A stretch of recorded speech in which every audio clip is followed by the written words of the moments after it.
Très heureuse de vous retrouver, mesdames et messieurs, en ce dimanche, jour dominical. Nous remercions les seigneurs de nous avoir gardés pendant la semaine. Et je reçois en ce dimanche, mesdames et messieurs, une intelligence, une compétence de mon pays. Il est de l'Alliance des démocrates pour le progrès ADP et au sein du G7, il est vice-président chargé des questions institutionnelles. Vous l'avez sûrement deviné, je reçois pour ce dimanche, pour Info 7, Christophe Lutundula. Très heureuse de vous recevoir, monsieur Lutundula. Merci beaucoup, madame.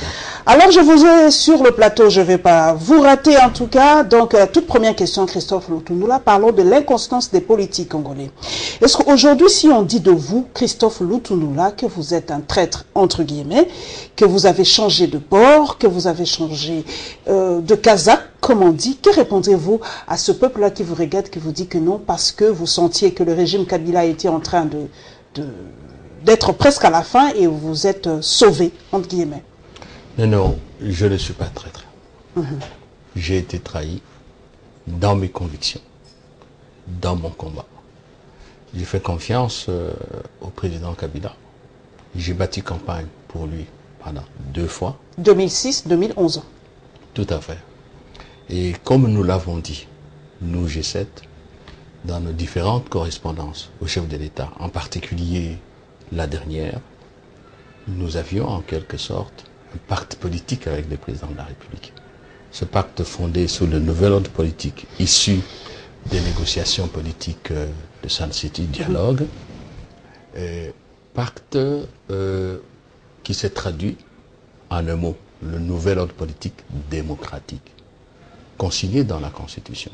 La Constitution, c'est notre Constitution actuelle. J'ai eu la chance de faire des études de droit. Je m'intéresse beaucoup à la matière constitutionnelle. La question suivante viendra parce que c'est vous qui étiez parmi ceux qui avaient su passer du premier tour au deuxième tour. Je vous en prie. Que je vous réponde. Et l'ordre démocratique, la démocratie parlementaire, la limitation des mandats du président, le régionalisme constitutionnel, les provinces autonomes, les libertés fondamentales, les droits de l'homme, et vous n'avez qu'à lire la Constitution. Quand vous lisez l'exposé des motifs, je participais à la rédaction de l'exposé des motifs. L'alternance, faire en sorte qu'il n'y ait pas de dérive autoritaire, ça se trouve là. Et nous avions dit au président Kabila, dans nos lettres, l'histoire le témoignera. Là où nous allons maintenant, ça ne correspond plus avec nos engagements du départ vis-à-vis de la population. Ça ne correspond plus avec le pacte républicain. Rentrons dans notre famille politique, ouvrir un débat, ajuster le tir et ne violons pas la Constitution. Vous comprenez? Christophe Lutundula, madame, le chef de l'État n'a jamais dit, officiellement, il n'a jamais prononcé, il n'a jamais dit qu'il briguera un 3e mandat.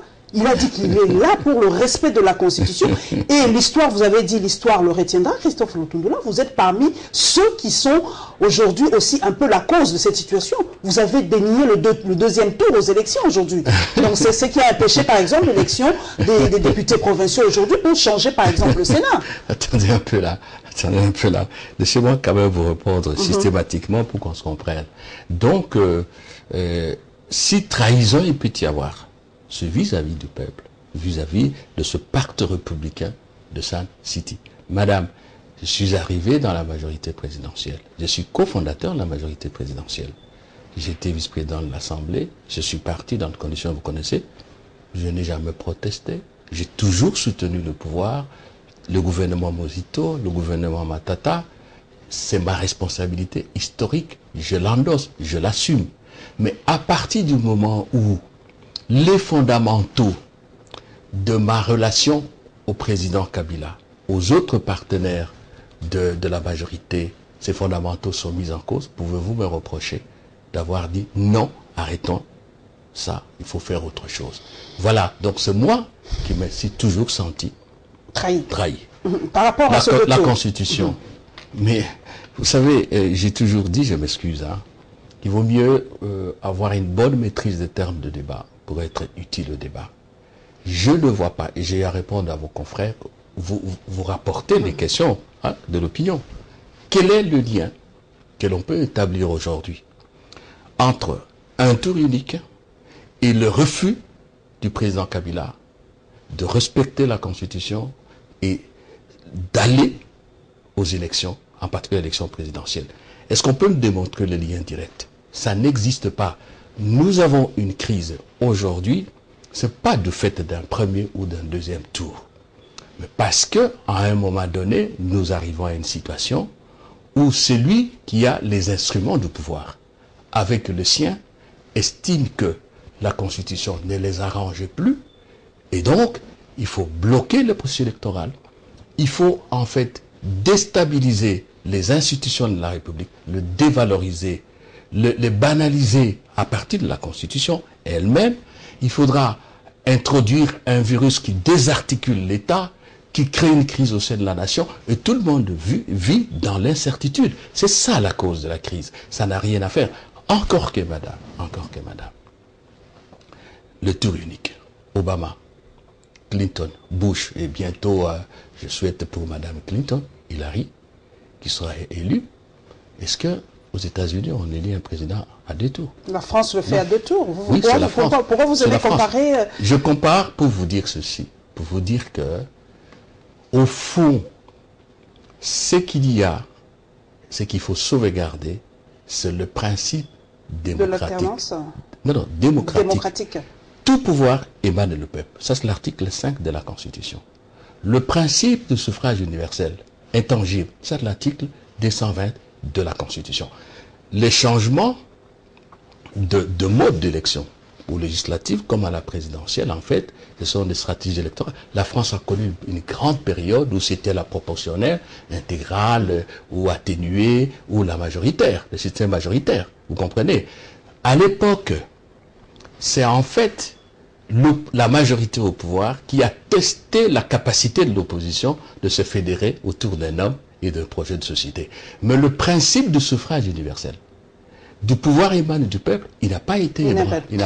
Voilà, Donc, et je termine par rapport à ça, je ne nie pas ma responsabilité, je l'assume. Mais je vais vous dire une chose. Je ne suis jamais battu pour un tour unique. Tous ceux qui m'ont connu depuis la conférence savent que Lutundula s'est toujours battu pour la démocratie parlementaire, je dirais même pour le fédéralisme et pour le régime parlementaire. Mais j'étais dans une famille politique, le choix a été celui-là, je n'ai pas trouvé de raison suffisante de quitter la famille politique. À cause de ça, ceux de mon parti n'ont pas été non plus pour ça. Il faut être un démocrate. J'ai dit, ok, parce que c'est cela qui est demandé. Voyons si l'opposition a la capacité de se rassembler. Et je l'ai dit au lendemain de l'adoption de la révision. Voilà. Ok, nous prenons maintenant la rétrospective proprement dite. Nous ouvrons cette émission, mesdames et messieurs, par le sommet de Luanda. Comme vous le savez, il s'est tenu un sommet à Luanda. On a parlé de la RDC dans ce sommet et notre rédaction, comme à l'accoutumée, a réfléchi à haute voix par rapport à ces sommets. Selon une certaine opinion, un sommet a de très grands enjeux. Et ensuite, la réaction d'un internationaliste par rapport à ce sommet, la réaction de l'opposition par rapport à ce sommet et évidemment le papier final qui clôture ce sommet.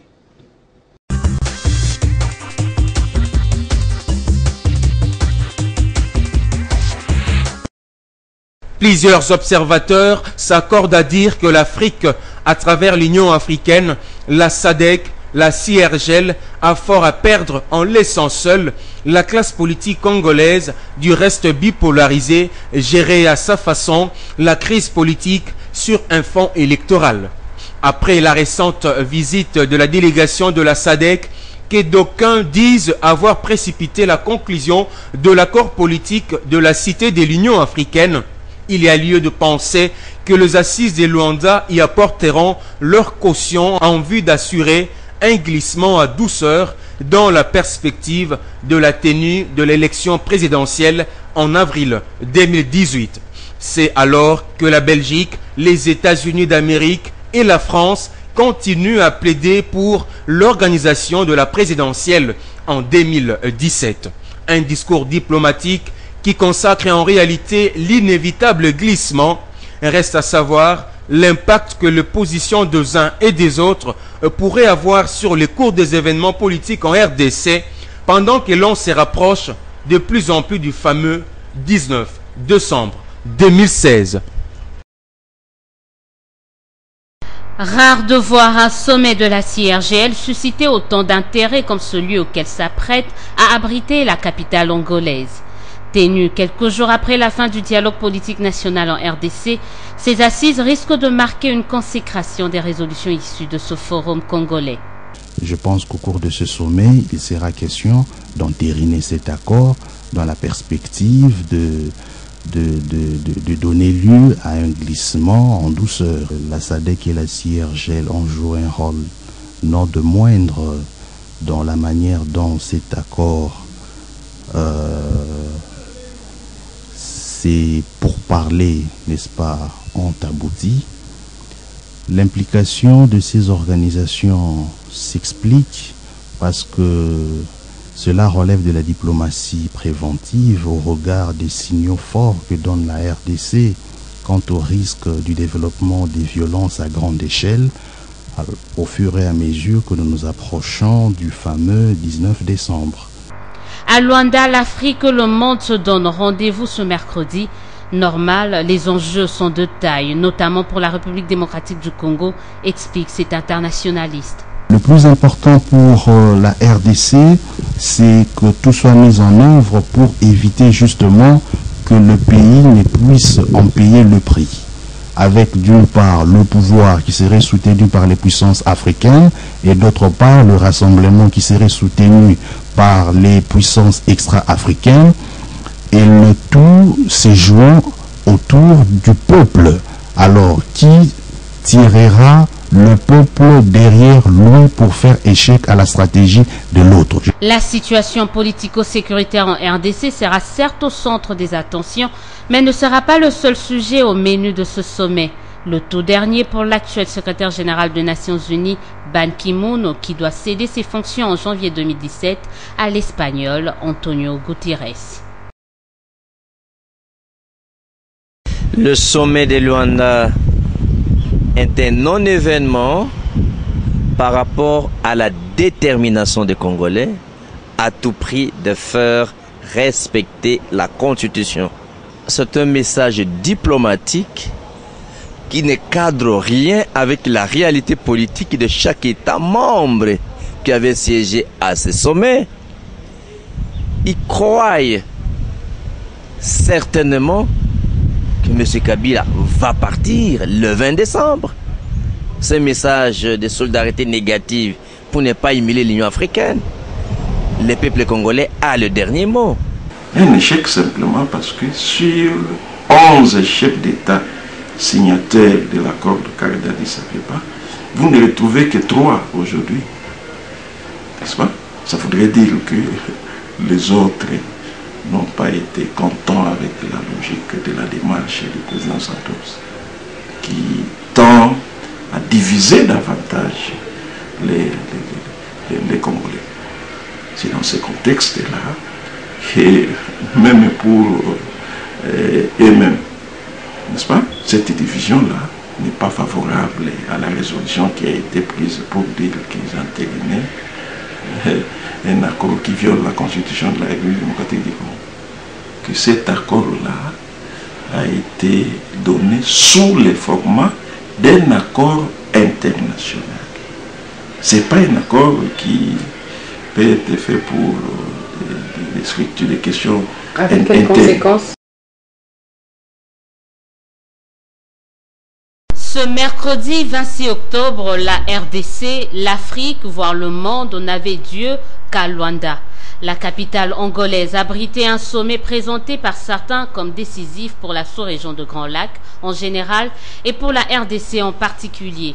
Élargi à d'autres organisations africaines et internationales, ce qui ne devait être qu'une réunion d'évaluation de l'accord cadre pour la paix, la sécurité et la coopération pour la République démocratique du Congo et la région, va plus s'apaisantir sur les derniers événements survenus au pays de Joseph Kabila, reléguant du coup au second plan d'autres sujets liés pourtant à la problématique au menu de ces assises.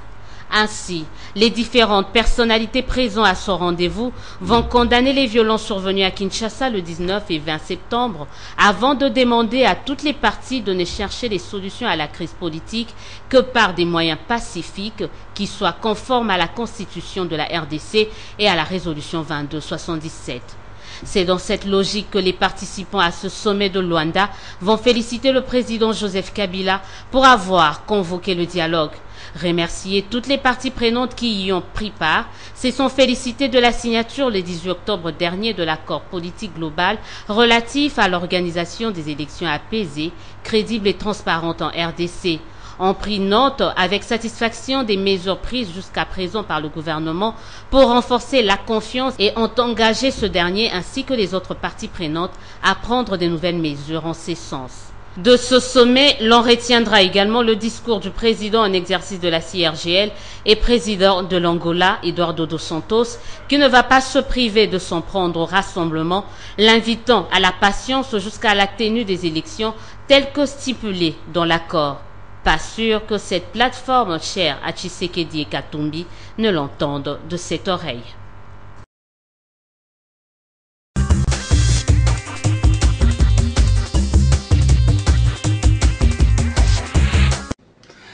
Avant de commencer à poser des questions, je vais d'abord vous lire par rapport à la RDC, parce qu'à Luanda, on a parlé d'autres pays, mais nous allons prendre un peu par rapport à la RDC.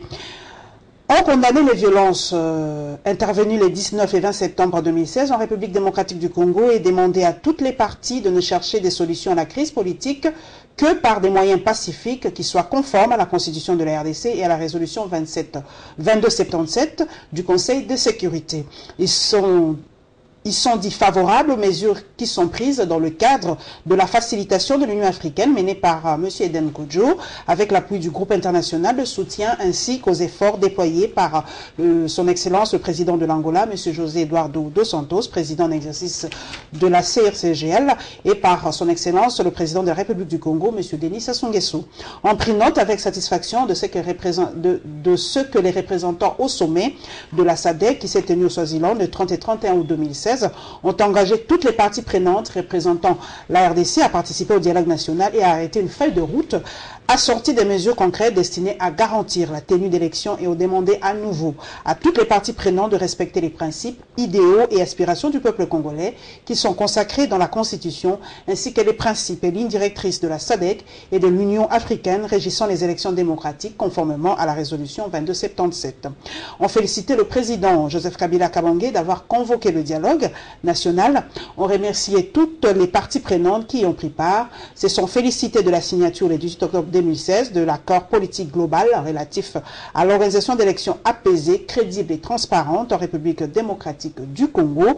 On prit note avec satisfaction des mesures prises jusqu'à présent par le gouvernement pour renforcer la confiance et ont engagé ce dernier ainsi que les autres parties prenantes à prendre de nouvelles mesures en ce sens. Voilà un peu, Monsieur Christophe Lutundula, un peu le contexte, le contour par rapport à la RDC. Alors Christophe Lutundula, vous n'avez pas l'impression que vous, le G7 et les rassemblements, d'avoir raté le train, vraiment d'avoir raté le train. Aujourd'hui, l'accord a été signé et on a dit qu'il n'y aura plus un deuxième accord. Vous n'êtes là que pour ratifier ou l'accord est ouvert, allez-y ratifier pour que le pays ne sombre pas pendant les cas. Christophe Lutundula. Non, nous n'avons pas raté le train. Et on n'a rien à se reprocher. La question fondamentale est de savoir si l'accord a résolu les questions essentielles qui structurent, qui forment la trappe d'éléments constitutifs de la crise. C'est par rapport à ça, indépendamment de ce qu'ils ont négocié. Je vous ai dit un mot sur Luanda, parce que vous êtes parti sur Luanda. En vérité, pour le G7 comme pour le rassemblement, ce qui s'est passé, ce n'était pas une surprise pour nous. Seulement, on constate que bon, ceux qui ont toujours crié souveraineté, souveraineté, sont allés chercher la légitimité d'un accord entre eux à l'étranger. Seulement, nous voulons dire aussi que les organisations régionales et sous-régionales africaines ne sont pas des communautés des valeurs de civilisation. Expliquez un peu. Je vais vous expliquer. Regardez l'Union européenne. L'Union européenne, c'est autour des valeurs, de démocratie, des droits de l'homme, autour en fait d'un fonds commun de peuples européens façonné par la Grèce antique, par la Rome antique, ce qu'on appelle en fait la civilisation gréco-romaine, où sur le plan de droit, vous avez le droit romano-germanique. De sorte que, regardez par exemple, il n'y a pas longtemps, en Pologne, il y a eu des problèmes de droits de l'homme. La Pologne est membre de l'Union européenne. L'Union européenne a réagi. Vous comprenez? Mais nous n'avons pas un fonds commun. Nous n'avons pas réussi, en tout cas, parce qu'on parle de la culture africaine, on n'a pas réussi à systématiser ces valeurs-là pour en faire de fondamentaux de nos organisations politiques. Vous partagez le point selon lequel l'Union africaine ou ses communautés ne sont que des syndicats de chefs d'État? J'en viens. En fait, nos organisations régionales et sous-régionales répondent à l'heure du temps et veulent donner une image d'unité. Ce sont plus les clubs de chefs d'État, des dirigeants, que les organisations des peuples. C'est ce qui fait par exemple que vous avez des instruments comme la Charte africaine des droits de l'homme et des peuples. On a même créé, je crois, une cour de justice africaine. Ça ne fonctionne pas. Vous comprenez? Vous avez la Charte africaine des élections, de la gouvernance, de la démocratie. Ça ne fonctionne pas. Et on en a fait allusion dans l'accord. Donc, nous ne sommes pas encore arrivés à ce niveau-là. Il n'y a que la CEDEAO dans le dossier Tandja Mamadou qui a fait preuve d'un bloc contre les violations des règles démocratiques. Vous aurez voulu que dans l'ordre de ce... Donc, ici, à Luanda, qu'on condamne cet accord ou qu'on fasse quoi pratiquement? Ici, ce n'est pas ça en Afrique. Ce n'est pas ça en Afrique. Donc nous, on ne s'attendait pas à ça. Et pour le cas du Congo, c'est pour ça que je vous dis une minute, nous avons connu la crise et la période du président Mobutu. J'ai eu la chance d'œuvrer aux côtés de M. Motsengo. J'étais vice-président du Haut Conseil du Parlement de transition. Nous avons reçu M. Salim et Ahmed Salim, à l'époque secrétaire général de l'Organisation de l'Unité africaine, ancien ministre des Affaires étrangères de la Tanzanie. On a eu une séance de travail avec lui. Après, il est parti, il n'est plus jamais revenu. Et dans toute la période de crise, on n'a pas senti de l'Organisation de l'Unité africaine. Donc de ce côté-là, ça n'est pas une surprise. Mais seulement ici, il y a un élément négatif qui entre. Quand vous suivez le président Dos Santos, il a chapitré, il a tensé l'opposition. Ah oui, vous avez dit que vous devez suivre... Là, il y a deux problèmes. Là, il y a deux problèmes. Il faut aller au dialogue. Il y a deux problèmes. Le premier, je m'adresse aux souverainistes à la manière congolaise. C'est un chef d'État étranger. Notre chef d'État ne peut pas aller dire ça en Angola. Le deuxième problème, c'est qu'en fait, le Dos Santos nous dit, moi j'ai parrainé l'AFDL, j'ai parrainé le régime actuel, touche pas à mes intérêts, c'est ce que ça signifie. Et là, je crois qu'il y a eu un débordement. Qu'il ait tenu d'autres mots, il est l'hôte. Il ne peut pas dire au président Kabila, vous avez mal fait, ni les autres chefs d'État africains.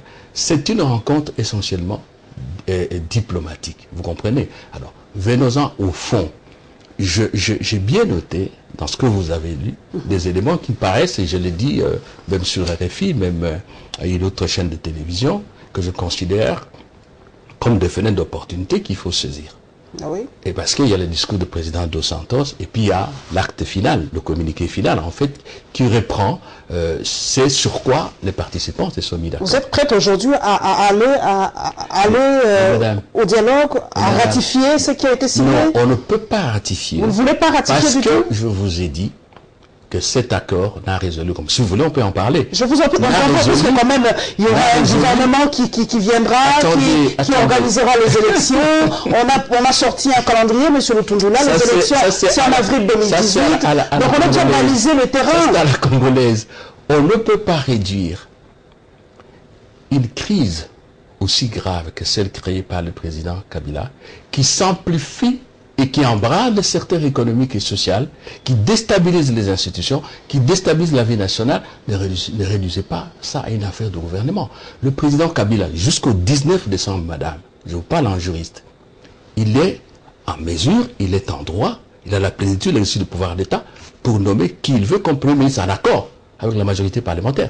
Et la majorité parlementaire... Qui sera réqualifiée de toutes les façons après ce dialogue. La majorité parlementaire à l'Assemblée, elle existe jusqu'au mois de février, mois auquel notre mandat à nous députés va expirer. Donc le président n'avait pas besoin du dialogue pour ça. Et puis la crise n'est pas une crise gouvernementale. Donc je suis désolé de voir que je m'excuse, de manière très simpliste, on réduit cette affaire à une affaire de gouvernement.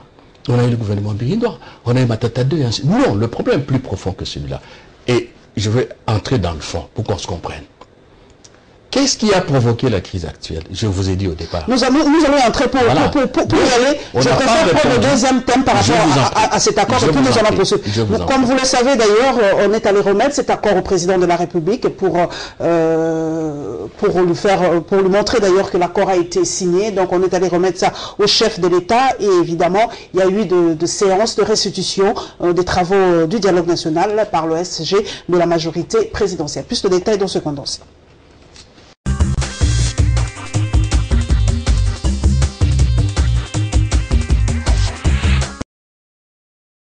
Après la signature, vient le moment de la remise officielle des conclusions du dialogue.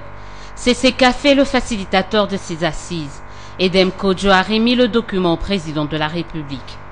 Nous sommes venus lui présenter officiellement l'accord qui a été signé le 18 octobre dernier, ainsi que le rapport général établi sur le déroulement des travaux du dialogue et quelques documents annexes pour que le chef de l'État soit totalement bien informé de tout ce qui s'est passé. Accompagné des chefs des délégations des différentes composantes ayant pris part à ces assises, Edem Kodjo va revenir sur la clause d'ouverture prévue dans l'accord et donc ne voit nullement l'importance d'un autre dialogue, un avis du reste partagé par le président de la République.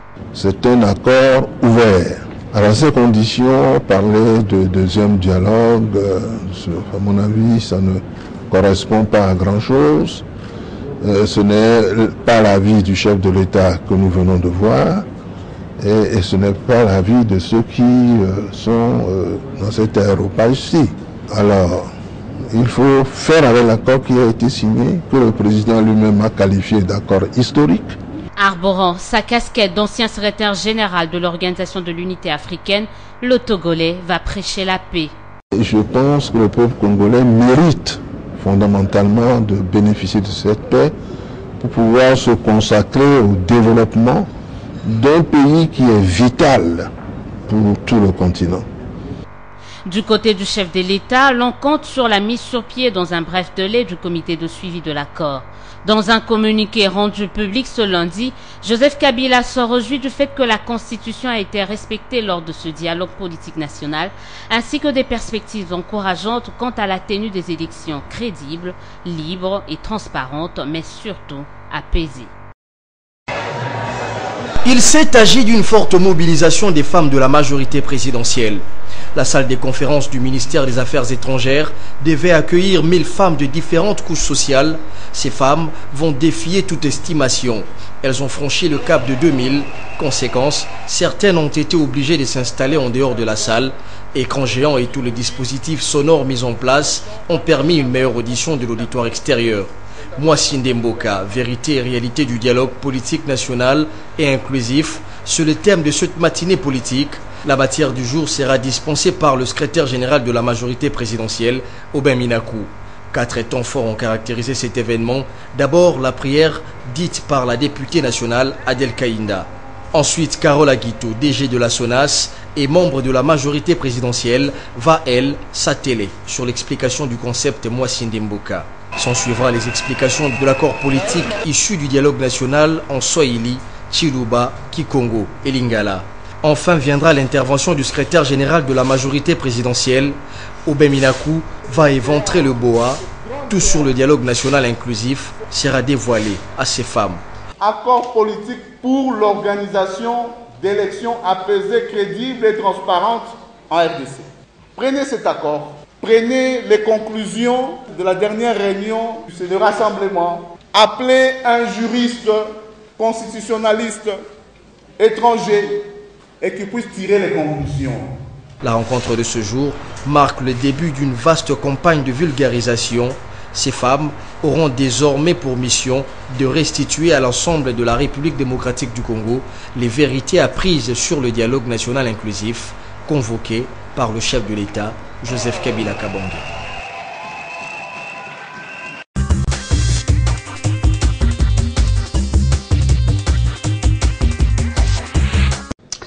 Christophe Lutundula, vous êtes juriste constitutionnaliste. Je vous ai avec moi. Aubin Minakou a lancé le défi. Posons la question aux juristes. La toute première, est-ce que cet accord est au-dessus de la Constitution ou aujourd'hui on fait fi de la Constitution, on le met un peu au frigo pour mettre en pratique cet accord qui, selon M. Edem Kodjo, est un accord historique. Le chef de l'État l'a approuvé et de toutes les façons, il n'y aura pas un deuxième dialogue. Donc vous devez suivre ce dialogue de toutes les façons. Je dois corriger quelque chose. Je ne le fais pas par fausse modestie. Je ne suis pas constitutionnaliste. J'ai fait le droit public, évidemment, la matière constitutionnelle m'intéresse beaucoup. Je me spécialise. Ce sont des appellations trop scientifiques pour une modeste personne comme moi. Je voudrais d'abord que vous me permettiez une chose, retenez la question. Je vois le cadre de la manifestation. C'est au ministère des Affaires étrangères. Ce samedi, dans l'après-midi, M. Kyungu Wakumwanza a réuni les membres du rassemblement dans sa parcelle à Lubumbashi, dans sa parcelle, un lieu fermé, c'est pas manifestation publique, il a été encerclé par les policiers, il y a eu de blessés. C'est la MONUSCO qui a aidé à sortir. Voilà les régimes dans lesquels nous nous trouvons. Je vois des responsables des entreprises publiques. Mais c'est très grave ça. C'est très grave. Les vous le saviez, vous étiez dans ce régime. Vous saviez, vous n'avez jamais dénoncé quand vous y étiez, M. Christophe. Vous êtes mal tombé, madame, vous êtes mal tombé. Est-ce que vous l'avez déjà dénoncé? Vous êtes mal tombé. Tout le monde connaît mes positions. Je n'ai jamais fait missa de mes positions. Je les ai toujours exprimées. Si vous voulez qu'on en parle un jour, on se retrouvera, je vais vous montrer, film à l'appui, et tout, vous verrez que le tout de là, c'est pas béni oui. Donc là, vraiment, vous êtes mal tombé. Voilà. Alors, revenons maintenant sur votre... Et puis on a dit qu'on va faire le tournée à l'intérieur. Avec quel argent? C'est une question. Venons-en à votre question. Non, madame. L'accord de la Cité de l'Union africaine, quelle qu'ait été la qualité des personnes qui l'ont signé, c'est un acte sous seing privé. C'est un accord politique sous seing privé. Ça veut dire, de manière tout à fait concrète, ceci. C'est pas une loi de la République. Ce n'est pas opposable à tous, non? Encore moins une constitution. Non et non. C'est pas opposable à tous? Non, madame. C'est un accord qui ne lie que le parti. Et cela a des conséquences précises.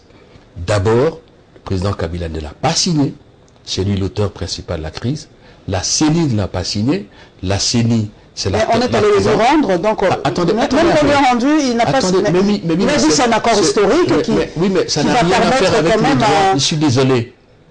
Il y en a, j'ai entendu un jour les gens du RCD, le Nyarugabo, le Azarias, à un moment donné, parler d'État voyou. Nous ne sommes pas un État voyou. Non, nous avons une constitution, mais légale, qu'un acte d'autorité habilité qui s'est fait selon les formes et les compétences prévues par la loi. Non. C'est dangereux ça. C'est un acte sous seing privé. Et le président Kabila n'est pas lié par cet accord. Encore moins la CENI. C'est pour cette raison que la CENI brandit l'arrêt de la Cour constitutionnelle. On pourra en parler. Même si c'est arrêt contestable, la procédure, la compétence, la Cour n'a pas compétence en dehors de celle prévue par la Constitution. Donc, aujourd'hui, il y a des raisons d'être réservé par rapport à cet accord, par rapport à l'engagement. Parce que vous n'avez pas participé tout simplement. Je ne parle pas de moi, madame. Je suis en train de vous donner des éléments objectifs. Je vais vous donner un cas précis. Il y a eu dans le passé l'accord du Palais du Peuple, signé par ce qu'on a appelé les forces politiques du conclave, tendance président Mobutu, de l'époque, et Lissoral. Moi, j'ai eu la chance, à ce moment-là, d'être deuxième vice-président du Haut Conseil de la République avec Monseigneur. Et toutes les parties ont accepté avec nous qu'il fallait intégrer cet accord, les dispositions, le clause, dans l'ordre institutionnel. C'est ce qui est dit, non, par rapport à ça, que la Constitution va être respectée, on ne va pas violer la Constitution par rapport à cet accord. Une chose est de dire qu'on a respecté et qu'on va respecter la Constitution. Encore le président ne l'a jamais dit, je ne sais pas depuis quand M. Kodjo est devenu porte-parole du président. Une autre est de se comporter comme si cette constitution doit être respectée. Ce n'est pas le cas ici, vous comprenez. Vous posez des questions de fond.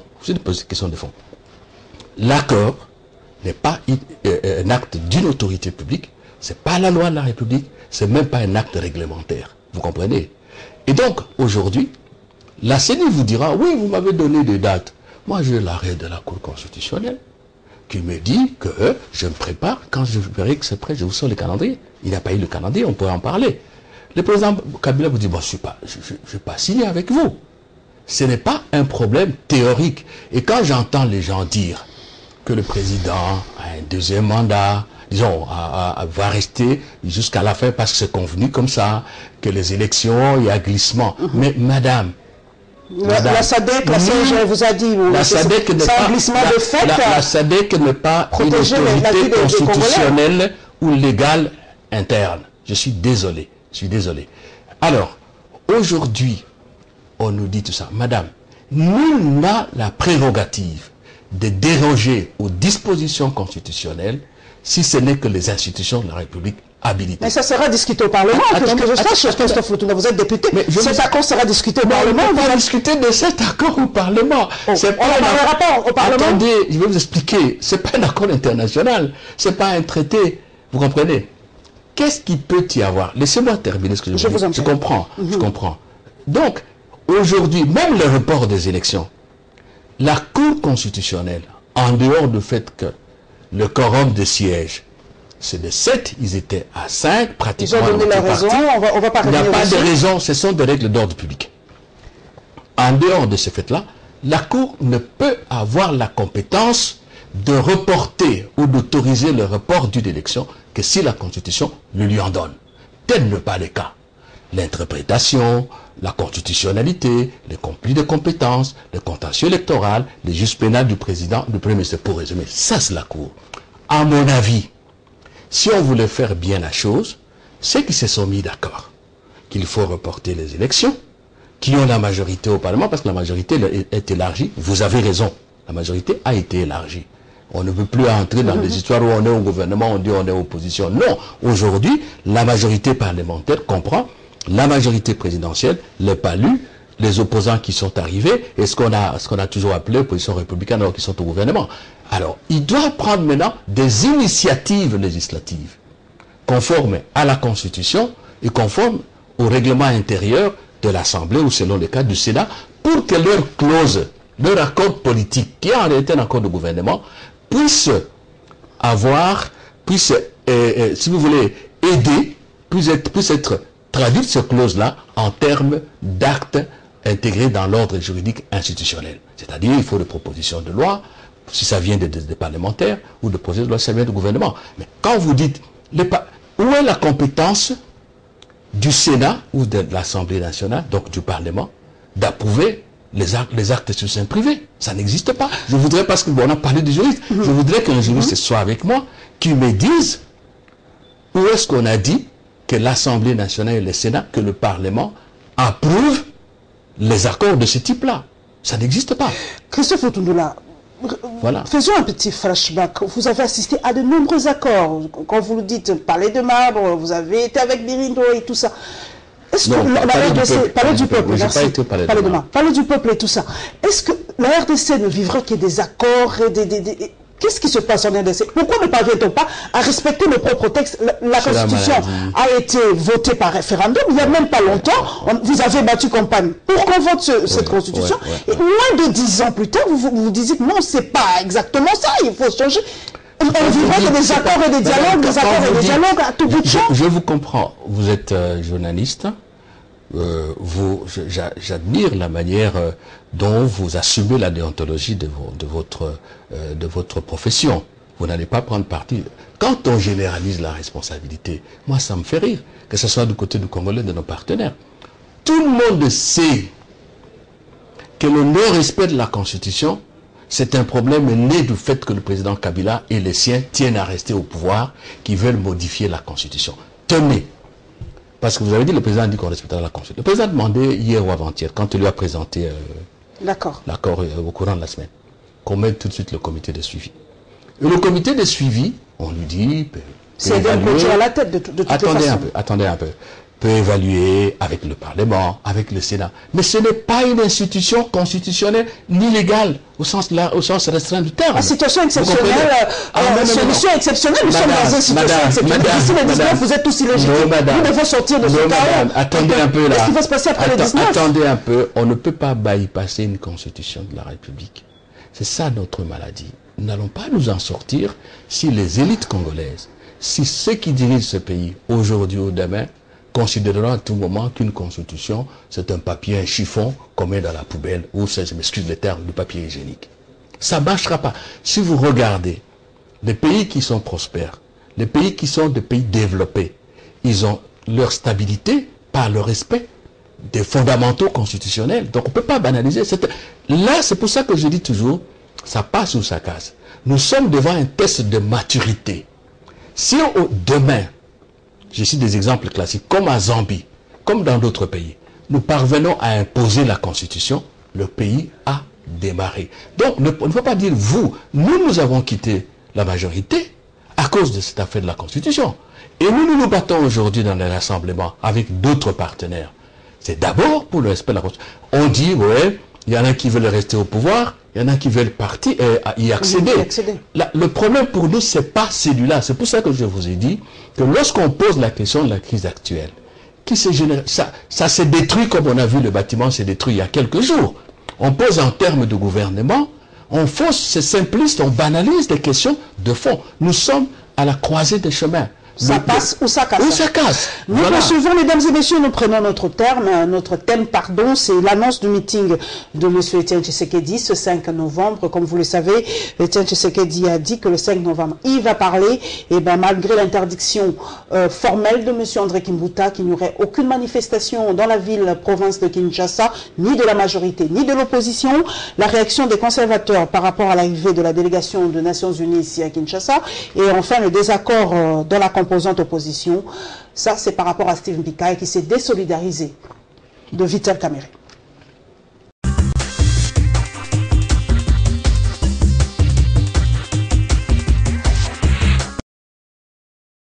C'est officiel, Etienne Tshisekedi en meeting populaire. Le rassemblement fixe le rendez-vous avec les Kinois pour le 5 novembre prochain à la place Triomphale à Kassavubu. Les conseils des sages du rassemblement des forces politiques et sociales acquises au changement, réunies autour de son président, M. Etienne Tshisekedi Wamulumba, fixera l'opinion nationale et internationale sur les enjeux politiques de l'heure. À cet effet, le président du Conseil des sages annonce qu'il tiendra un meeting populaire le samedi 5 novembre 2016 à 11 h sur la place du boulevard Triomphal à Kinshasa. Reste à savoir si le rassemblement recevra les quitus de l'hôtel de ville de Kinshasa. Le gouverneur de la ville avait décidé au lendemain de dégâts causés de 19 et 20 septembre dernier de suspendre le meeting et marche politique à Kinshasa. C'est jusqu'à nouvel ordre. Alors qu'une présence de la délégation des pays membres du Conseil de sécurité de l'ONU s'annonce à Kinshasa pour une évaluation de la résolution 2277, les conservateurs voient à travers ces lunettes nationalistes de l'ingérence. Son président dénonce. Les Occidentaux n'ont pas des injonctions qu'ils prennent quelque part. C'est seulement l'Afrique qui a la même mise des Occidentaux. Nous ne sommes pas une province des États-Unis, ni moins encore une province de la France. Nous sommes tout un pays indépendant. La Belgique a fait 1 année, 2 mois. Je pense qu'ils étaient dans la crise. Ils n'ont jamais fait appel à M. Tshisekedi ou à M. Kizenga pour qu'il leur donne des conseils. Et pourquoi ils doivent s'ingérer dans nos affaires? Non. Kaloumani Manempungu interpelle la classe politique, y compris la population congolaise. Il les appelle à la vigilance. Vous avez vu devant le Congrès le chef dire nous ne sommes pas n'importe quel peuple, nous sommes les descendants de Yakim Pavita, de Fumgimbangu, de Lumumbe, de Mouzé, et les députés qui sont autour de lui ont acclamé. Seulement, ils n'ont pas compris quelle a été la profondeur de ce message. Donc, la majorité a une grande erreur de ne pas communiquer correctement à la population. Maintenant, l'opposition, on ne s'oppose pas pour s'opposer. On s'oppose pour dire non à l'ennemi. Moi, je pense en France, il y a eu des élections entre Sarkozy et Royal. Il n'y a pas eu quelqu'un qui a eu des armes pour aller tuer les Français. Au contraire, ils ont coopéré pour l'intérêt de la France. Pourquoi ça ne se passe pas comme ça en Afrique? La population doit être prudente de tout ce qui s'est passé, qui se passe, parce qu'ils peuvent aussi acclamer leurs ennemis. Le président des conservateurs invite le peuple congolais à s'approprier de son propre destin sans faire foi à l'étranger, dont l'intérêt ne peut être profitable au pays de Lumumba et Mouzé Laurent Désiré Kabila. On ne va plus travailler ensemble. Entre Steve Mbikai et Vital Kamerhe, c'est le je t'aime moi non plus. La mise en place du comité de suivi des résolutions du dialogue de la Cité de l'Union africaine est à l'origine de cette rupture entre le président du courant des nationalistes et celui de l'Union pour la nation congolaise. Il y a 3 jours, notre courant a négocié avec le courant de M. Vital Kamerhe parce que nous devions avoir une place sur les 7 places du comité de suivi. J'ai été présenté, désigné, retenu pour être dans le groupe des 7. Quand il y reste, réunir donc son courant de UNC et ses alliés, il falsifie, ils enlèvent mon nom. Et étant donné que nous n'avons pas les mêmes idéaux, les mêmes idées, vous savez que j'ai été exclu du groupe parlementaire UNC allié parce que j'étais pour le dialogue et parce que j'ai été reçu par le chef de l'État. Et aujourd'hui, eux-mêmes sont pour le dialogue. Ils ont demandé même publiquement au début du dialogue d'être reçus par le chef de l'État. Sur nos relations avec les pays étrangers, on n'a pas la même vision. Alors la rupture est totale. Steve Mbikai, qui affirme travailler pour le bien-être des Congolais, se dit par ailleurs non concerné dans la démarche de ceux qui réclament leur paradigme pour avoir été au dialogue national.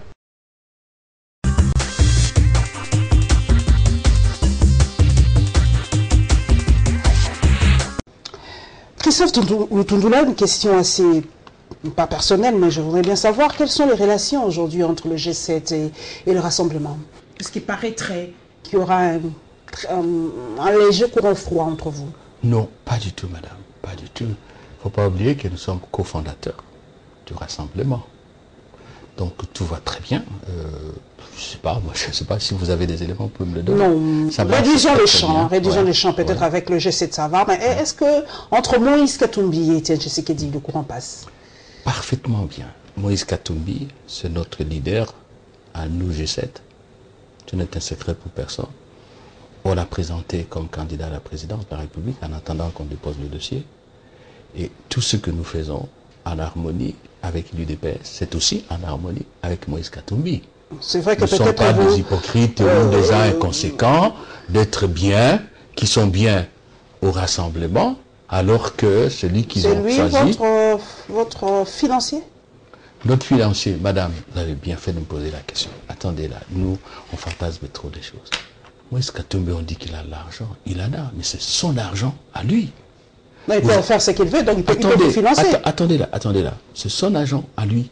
Si vous quittez votre travail habituel, si vous faites des choix politiques, des gens comme nous, parce que nous, tous qui sommes au G7, on n'est quand même pas des petits-enfants, on n'est quand même pas dans la rue, pour dire je veux avoir l'argent de Moïse, monsieur, madame, vous êtes à côté de la plaque. Ça, c'est de deux. Nous sommes dans une association. Je vais illustrer ça parfaitement. Demain, Moïse Katumbi, il sera candidat. N'en déplaise à ceux qui dressent des obstacles contre lui. Moi, je suis chez moi au Sankour. Au moment où je vous parle, j'ai 2 véhicules. J'ai une station de radio même fermée. Il a sa campagne de président que je ferai pour lui. Moi, j'ai ma campagne de député. Il devra contribuer à sa campagne de président. Nous fonctionnons au G7. Il faut du papier, il faut. Chaque plateforme donne une contribution en homme, en intelligence et en moyens de fonctionnement. Donc, ne prenez pas, c'est son argent. Ce n'est pas l'argent de l'État. C'est son argent. Il ne pousse pas de caisse de l'État. C'est vrai que l'origine, peut-être, il a dit qu'il faudrait peut-être une table ronde pour savoir l'origine de l'argent de chacun. Je n'entre pas dans ces considérations un peu triviales. Non. Il n'y a pas de raison. C'est ce que je dis même aux membres de mon parti, à l'ADP. Et c'est ce que je dis aux Congolais. Vous êtes dans un parti, dans une plateforme, c'est une association. Il n'y a pas un papa fondateur, un Dieu sur terre, qui lui doit soigner les enfants, doit vous donner tout, les frais scolaires, financer le parti seul. Non, même dans la plateforme, madame, c'est la même chose. Par rapport au meeting, le numéro 1 de la ville de Kinshasa, vous savez d'ailleurs les événements qui se sont passés le 19 et le 20 septembre, il a dit niet, plus aucune manifestation pacifique soit-elle dans la ville-province de Kinshasa. Mais Etienne Tshisekedi le défie presque et dit que le 5 novembre, il y aura un meeting. Est-ce que ce n'est pas aussi défier l'autorité établie? Madame, M. Christophe des petites corrections. Non. C'est le rassemblement qui a décidé d'organiser ce meeting pour communiquer avec la population, donner à la population des explications sur ses positions par rapport aux faits majeurs de la crise. Etienne Tshisekedi est président du Conseil des sages. Le respect le plus absolu qu'on doit à nos engagements est que c'est lui qui doit parler. 1. 2. Le gouverneur de la province. Madame, j'ai toujours pensé que vous de la presse, des médias, et nous, les politiques, nous sommes parmi les catégories socio-professionnelles qui ont le plus besoin de la liberté, ou des libertés et des droits. Vous comprenez? Ce sont des libertés et des droits consacrés par la Constitution. La Constitution a prévu les cas dans lesquels on peut les restreindre. Lisez, je crois, les articles 85, 86, 84. Encore que, si le président de la République décrète un état d'urgence ou déclare la guerre qui provoque un état de siège, les mesures restrictives de liberté doivent être soumises au Parlement pour approbation. Le gouverneur a décidé par quel acte? Ça, c'est un. Bon, je suis mal informé, c'est normal, je suis un être humain. A-t-il signé un arrêté? Et c'est quoi? Est-ce qu'il en a la compétence? Est-ce qu'il peut... Attendez, je pose des questions. C'est la sécurité de sa juridiction quand il y a le mort, ça ne l'autorise pas à faire ce qu'il veut. La Constitution, la loi sur les manifestations publiques prévoit bien les cas, les conditions, les autorités. Nous ne sommes pas... les morts d'hommes ne sont pas un cas pour empêcher attendez, encore que les morts d'hommes, madame, c'est l'autorité publique. Les rapports sont unanimes qui a causé des morts d'hommes. Encore que. Ils ne sont pas d'accord avec ce rapport, autorité, vous le savez bien. Oh, vous savez, on n'a pas le temps. Moi, j'ai vécu des événements. C'est pas qu'on va raconter. J'étais à Bandal quand les jeunes gens sont morts. Si je n'avais pas de la chance, vous n'allez plus me trouver devant votre plateau, sous votre plateau. Ok? Donc, laissons ce côté-là. Ceux qui ont la charge d'assurer la sécurité des personnes et des biens, ce sont eux qui nous disent depuis l'année passée, ou le dialogue, ou la guerre. Ou le dialogue, ou alors... le chaos. Le chaos. Et ce sont eux qui nous disent, vous envoyez les Congolais dans la rue, ils vont mourir, on va les tuer. Dans quel pays trouve-t-on ça? Dans quel pays? Si le gouverneur veut respecter, même si aujourd'hui tout est chiffon, les lois de la République, et qu'il veut interdire les manifestations publiques dans la ville, il faut suivre la Constitution. Il faut suivre les lois de la République, en particulier la loi sur les manifestations publiques. Donc il y a un arsenal juridique qui permet au gouverneur et au gouvernement, et même au chef de l'État d'agir. Donc on ne peut pas faire de choses, et c'est ça notre... Ça n'avancera pas comme ça, mes chers compatriotes. Donc, ce que nous avons décidé... Vous allez défier, on ne défie pas, on ne défie pas l'autorité, mais vous respectez la Constitution, tout simplement. C'est l'autorité qui veut défier la Constitution et le peuple. Nous allons écrire, nous allons suivre toutes les règles. Et le principe chez nous, c'est le principe déclaratif. Mais il peut dire non, le gouverneur peut dire non, c'est sa juridiction, il peut dire non, je ne veux plus de drame, je ne veux plus de problème. Je ne sais pas si je prêche dans le désert, madame. C'est dans votre intérêt. C'est dans mon intérêt, dans l'intérêt du gouverneur, le président de la République. C'est comme l'affaire, comme je vous ai dit, du report des élections. Si c'était moi, on allait initier une loi constitutionnelle. Parce qu'on ne veut pas laisser terminer. Et le Parlement, c'est-à-dire les deux chambres réunies en congrès, ils sont fondés à voter une loi. Pas pour dire qu'il y a un mandat, non, pour dire, voilà, pour ça, la convocation de l'élection présidentielle qui n'a pas eu lieu, aura lieu à telle date, élection à titre exceptionnel. Parce que seul le Parlement réuni en congrès peut prendre une loi dérogatoire là où c'est autorisé. Là où c'est autorisé. Voilà. Par rapport à la guerre entre Vital Kamerhe... C'est la même chose avec l'affaire des manifestations publiques. Entre Vital Kamerhe et Steve Bikaï, c'est peut-être cette... prochaine primature qui pose problème. Vous avez dit que la primature ne résoudra pas les problèmes de fond, le gouvernement. Mais qu'on le veuille ou pas, c'est une des recommandations de ce dialogue. Il y aura un prochain gouvernement.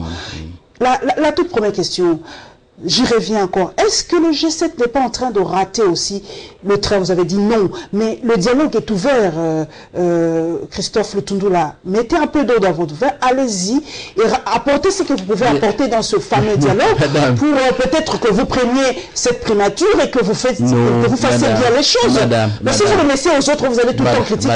Madame, je vais vous dire ceci. Je suis content que vous disiez certaines choses de cette manière-là. Je me suis évertué tout au long de cette émission, la partie qui vient déjà accomplie, pour vous démontrer que la crise n'est pas une affaire de formation du gouvernement, que le président peut former le gouvernement quand il veut, pour autant qu'il a la majorité et qu'il en est encore compétent. Ok, c'est pas ça le problème. Et c'est dommage. Notre culture à nous, c'est celle-là, aller au gouvernement, à l'approche des élections, se remplir les poches. Et je note que dans l'accord, il n'y a même pas de mesures de protection. Par rapport au patrimoine de l'État. On pourra en parler. Donc, je réponds à votre question. Non. Le G7 et le rassemblement ne ratent rien. Ce sont les participants au dialogue de la Cité de l'Union africaine qui ont raté le coche, qui ont raté un virage historique. Et vous dites bien, pourquoi vous refusez d'aller au dialogue? Madame, dois-je vous rappeler? Pourtant, vous étiez pour le dialogue. Madame, dois-je vous rappeler, parce que vous êtes de la presse, que dans le rapport final du conclave de Genval du rassemblement, je crois que c'était le 4 octobre, le 4 si je ne me trompe pas, dernièrement là, le 4 octobre, à la fin, qu'est-ce que nous disons? Nous demandons aux Nations Unies et à l'Union africaine de prendre toutes les initiatives nécessaires pour la tenue d'un dialogue politique véritablement inclusif et crédible. Et nous avons même donné, d'après nous, le projet d'ordre du jour. Nous avons posé tous les problèmes. Et nous ne cessons de dire, tous les communiqués qui ont suivi ce rapport, je peux vous le reproduire, ce sont de dire, le dialogue de la Cité de l'Union africaine, si on peut lui reconnaître quelques mérites, permettez-moi. Le dialogue a eu pratiquement 3 mérites.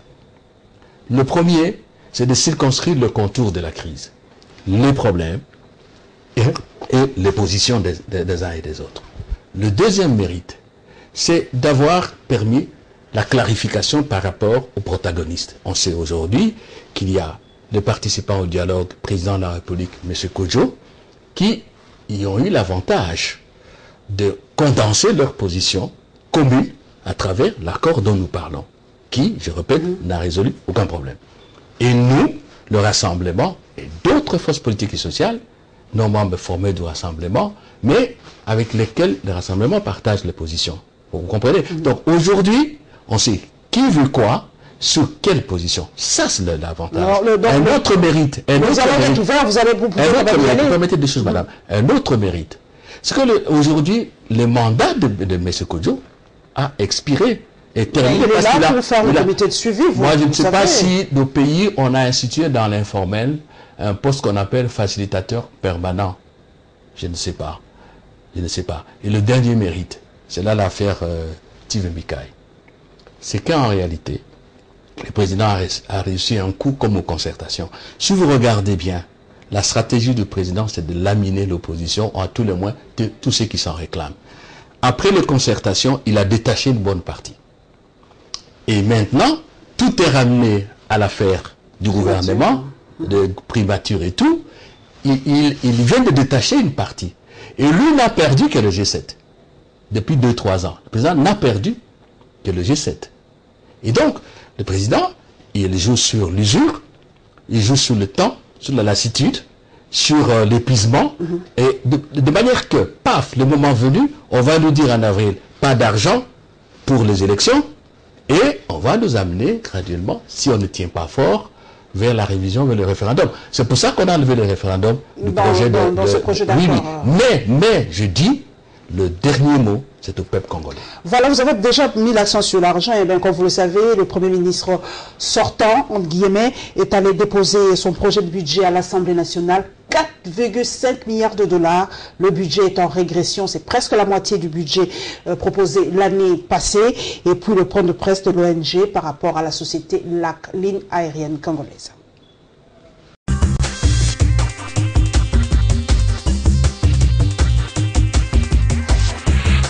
budget de l'exercice 2017 est un budget de près de 5 milliards 700 millions de francs congolais. Augustin Matata Ponyo était cet avant-midi dans les installations de l'Assemblée nationale. Le Premier ministre y était en vue de déposer le projet de loi des finances exercice 2017. Il s'est agi en effet d'une réunion sobre, un tête-à-tête traditionnel auquel le président de l'Assemblée nationale et le Premier ministre se sont habitués. Mais contrairement aux années antérieures, cette année se veut électorale. D'où l'épineuse question liée au financement des élections en République démocratique du Congo. À ce qui concerne la question des financements des élections, vous devez savoir que la réalisation des élections constitue une priorité des priorités. Ceci procède de la volonté de son Excellence Monsieur le Président de la République de soutenir le processus électoral tel qu'il l'a fait déjà en 2006, mais en 2011. Conformément donc à la volonté de son Excellence Monsieur le Président de la République, la tenue des élections est une priorité et ceci est fidèlement traduit dans le projet des budgets de l'exercice 2017. Matata Ponyo sait également que son gouvernement est démissionnaire, mais l'homme à la cravate rouge a des arguments pour justifier sa démarche. Ceci est fondé sur le principe des continuités de services publics. Ceci est fondé aussi sur la continuité des institutions. Les hommes passent, les institutions restent. L'homme de la rigueur va-t-il défendre le projet de loi des finances exercice 2017 ou serait-ce son successeur? L'avenir nous en dira plus.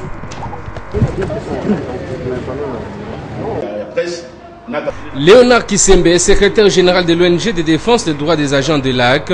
À ses côtés, Maître Mbou Neletang, avocat conseil de la dite ONG. Le point de presse de ce mardi a réuni aussi quelques agents de l'AC. D'abord, un bref aperçu sur la situation de l'AC. Depuis le 12 septembre 2014, Monsieur le Premier ministre Matata Ponyo prit la décision de dissoudre et liquider la société LAC SRL en violation de l'article 14 de la loi numéro 12/09 du 31 décembre 2012 modifiant la loi numéro 08/07 du 7 juillet 2008 portant dispositions générales relatives à la transformation des entreprises publiques ainsi que l'article 201 alinéa 1 de l'acte uniforme relatif aux droits des sociétés commerciales et groupements d'intérêt économique. Les choses iront de mal en pire, a expliqué Léonard Kisembe. Son ONG va saisir les institutions de la République en vue d'un dénouement. Le Sénat a recommandé au Premier ministre 1. D'annuler la dissolution de l'AC SRL et de procéder à la dissolution du comité de liquidation mis en place en violation de la loi. 2. De procéder par une expertise indépendante à une évaluation exhaustive et contradictoire du patrimoine de l'AC SRL ainsi que des modalités de valorisation de ce patrimoine et de relance de l'entreprise. Aujourd'hui, les regards des agents de l'AC sont tournés vers le nouveau gouvernement qui pointe à l'horizon. Les 1600 travailleurs de l'AC, réunis au sein des DAC ONG et leurs familles, attendent du nouveau gouvernement de la République l'arrêt immédiat de la liquidation illégale de leur entreprise et sa relance. À en croire cette ONG de défense des droits des agents de l'AC, une plainte contre les liquidateurs a été déposée auprès du procureur général de la République pour stélionnat et déni de justice. Une procédure en annulation de toutes les ventes des immeubles, équipements et matériels de l'AC SRL réalisée dans le non-respect de la procédure judiciaire est déjà en cours.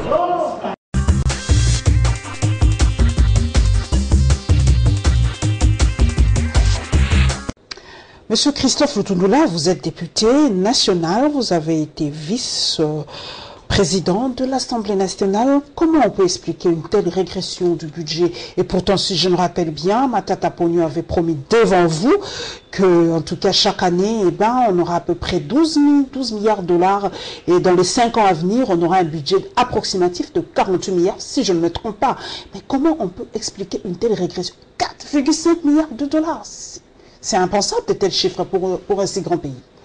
Nous partageons le même sentiment de révolte. C'est une première dans l'histoire de notre pays. On a connu les petits budgets, évidemment. Ça a augmenté, et puis paf, réduit de la moitié. Vous savez, cette semaine, il y a une image forte qui symbolise quelque part la situation actuelle de notre pays. C'est ce bâtiment de ce 4 étages. On va en parler tout à l'heure, oui, ce sera le dossier. Qui s'est effondré. Non, c'est l'image que donne la RDC. Aujourd'hui. Ça s'effondre comme un château de cartes. Aujourd'hui. Aujourd'hui.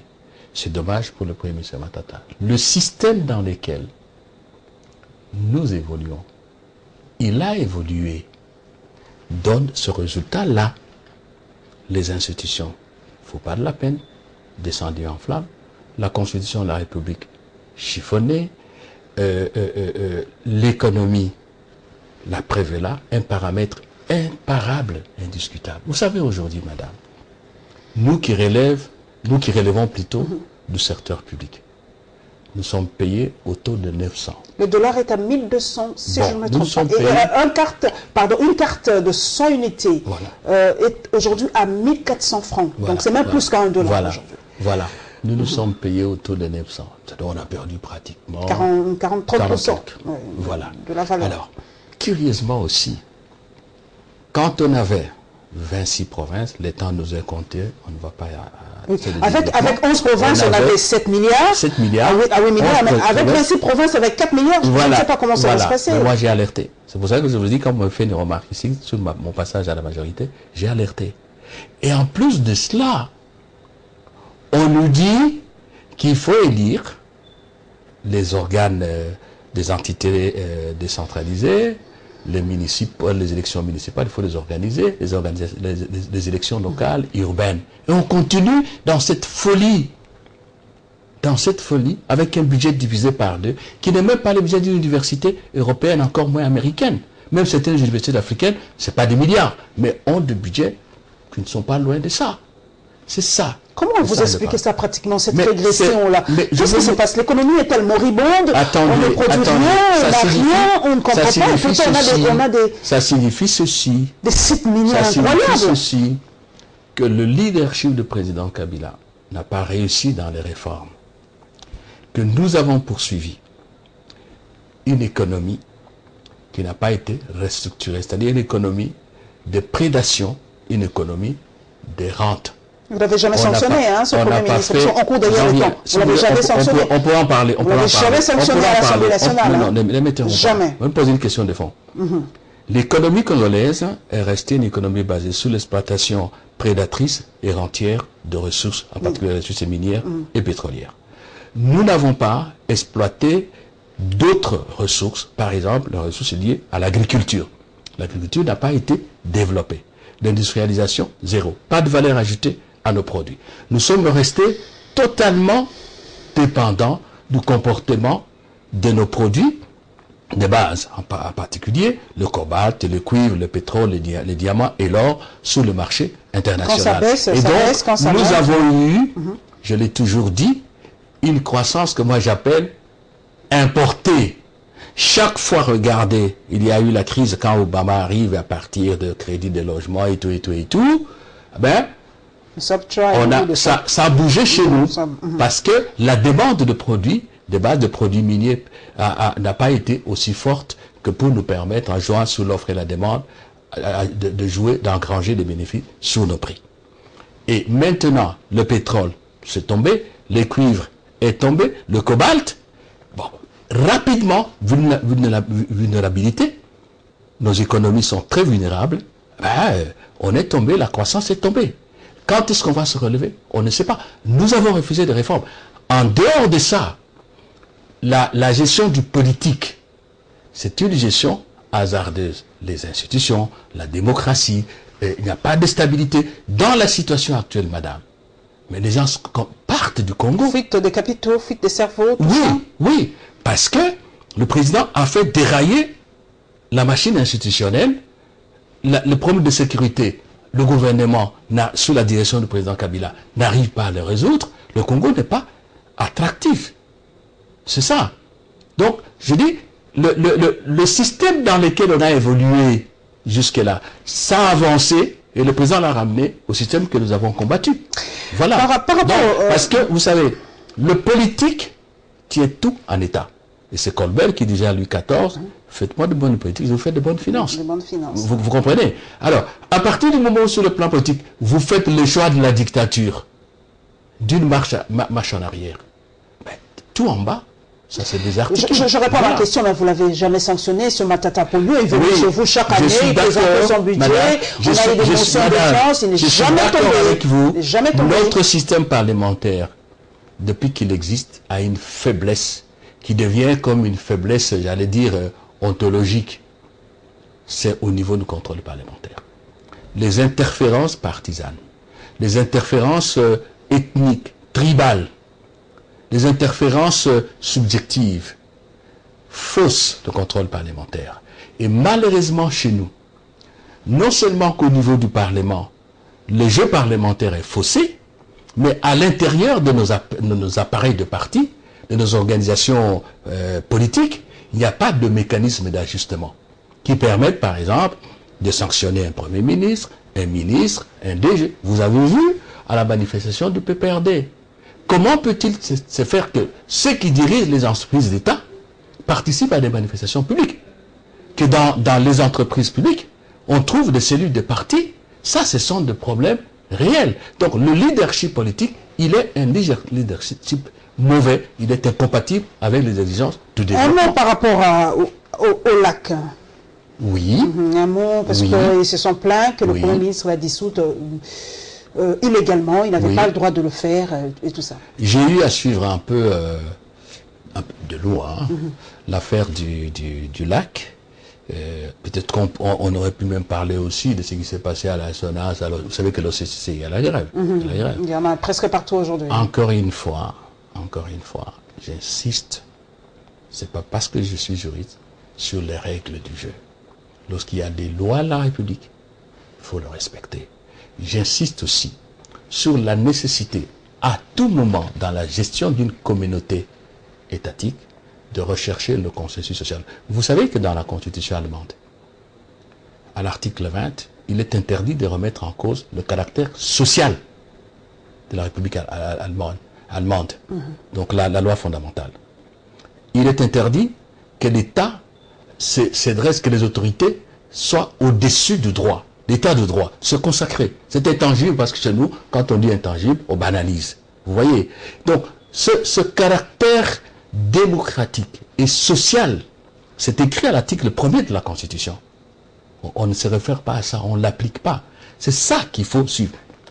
Il y a longtemps, on ne va pas rentrer dans la nuit du temps, toutes les réformes sociales, le syndicalisme qui est né en Europe et tout cela a conduit à ce que le travailleur soit un être humain protégé, ayant des droits et qui doit participer aux décisions de l'entreprise. Nous allons terminer l'avant-dernier. Quand on engage à l'OCC, en une année, 600 agents, ça procède de quelle bonne gestion ça? Et voilà. C'est cela. L'avant-dernier dossier, mesdames et messieurs, là, M. Christophe Lutundula l'a effleuré, l'image de la RDC ressemble à cet immeuble qui s'est effondré comme un château de sable cette semaine. Évidemment, notre rédaction n'a pas manqué de parler de cette situation et on a l'impression que l'on banalise chaque fois que les immeubles tombent comme ça. Il n'y a pas de sanction. Je crois que c'est le 4e immeuble qui tombe en République, à Kinshasa précisément, depuis quelques années. Il y a bien sûr, les réactions n'ont pas, en tout cas, ont immédiatement fusé. Les architectes ont parlé, les urbanistes ont parlé. Et plus de détails dans ce condensé.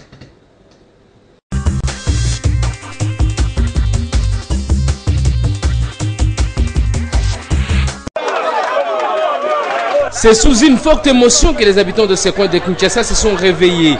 L'immeuble de 5 niveaux en construction à cet endroit s'est effondré, causant la mort à plus de 7 personnes et plusieurs dégâts matériels. De l'avis des nombreux témoins qui donnent ce bilan, le non-respect des normes en construction serait à l'origine de cet écoulement.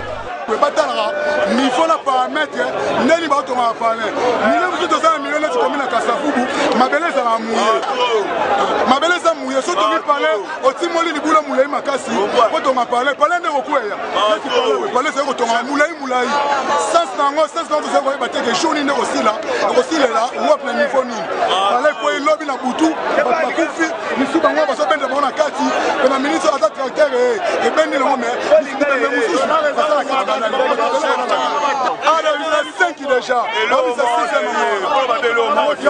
nous allons devoir déplorer certains ingénieurs, les pseudo, les soi-disant ingénieurs, parce que dans un centre-ville comme ça, c'est pour la première fois, nous sommes vraiment surpris.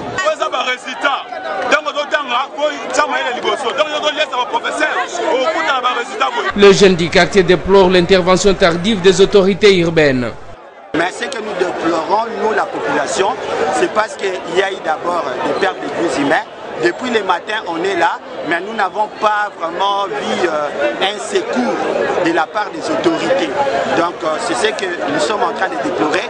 Donc, il n'y a pas une série de gestion de catastrophes. Une enquête indépendante s'impose au regard du lourd bilan de cet effondrement. Le Premier ministre Matata Ponyo a fait le déplacement du lieu. Le drame de Kasavubu ne laisse pas indifférents les élus de Kinshasa. Le président de l'Assemblée provinciale, accompagné de son rapporteur, est venu en savoir un peu plus sur les causes de l'effondrement de l'immeuble, mais surtout sur les sorts des victimes.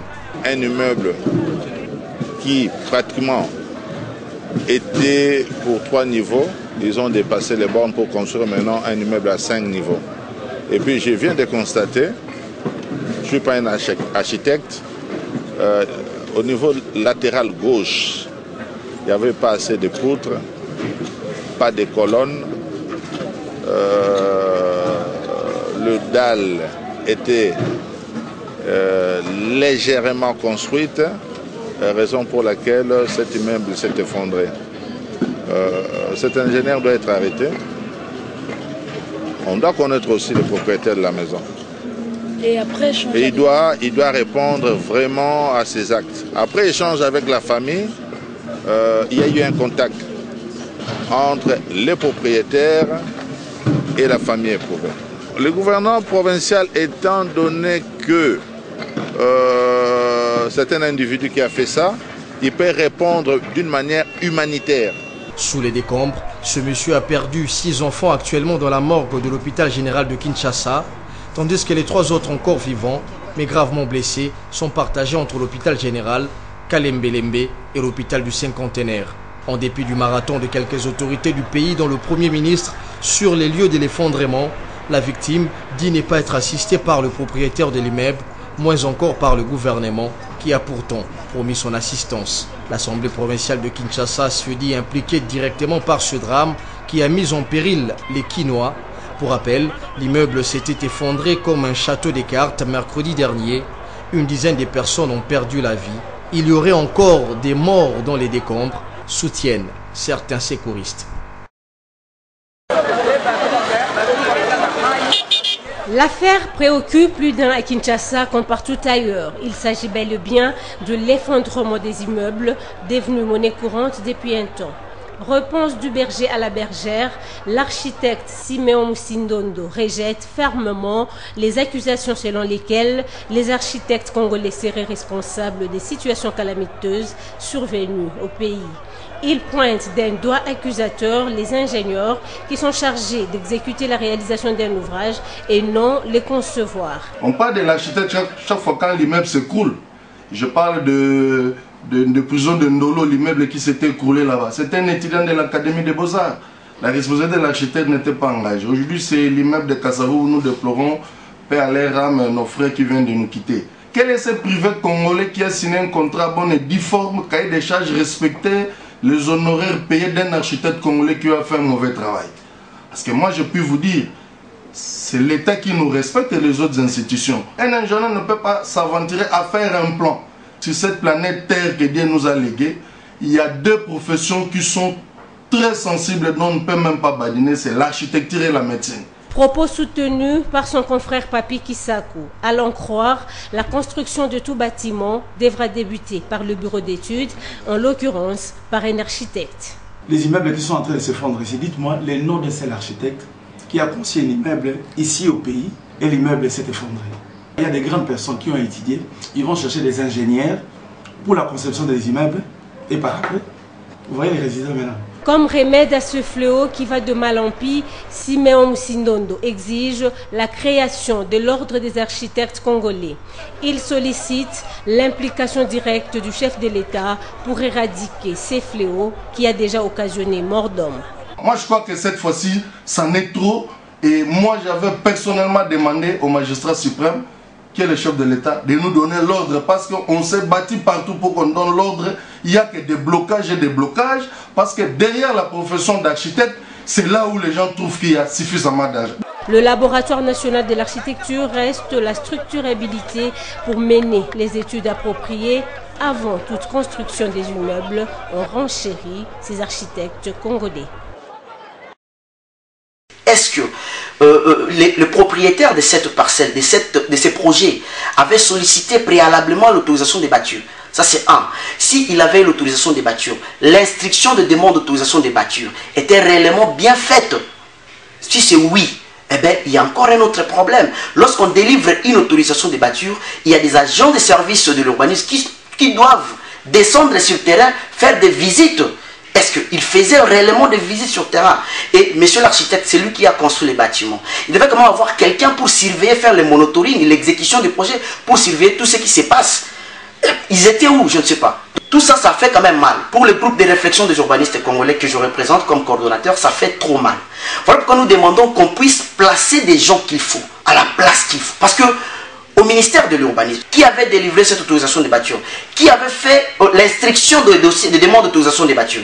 Est-ce que c'est un urbaniste? Est-ce qu'il avait eu vraiment suffisamment le temps d'instruire les demandes, disons, la demande là d'autorisation des bâtures, cette demande, est-ce qu'il a eu le temps d'instruire réellement comme il faut? Mais qu'est-ce que vous demandez pour éviter que cette situation n'arrive encore une fois à Kinshasa? Je dirais encore une fois que on doit utiliser les experts en matière d'urbanisme. Qui sont les urbanistes? Ce sont eux qui savent appliquer les normes et les règles.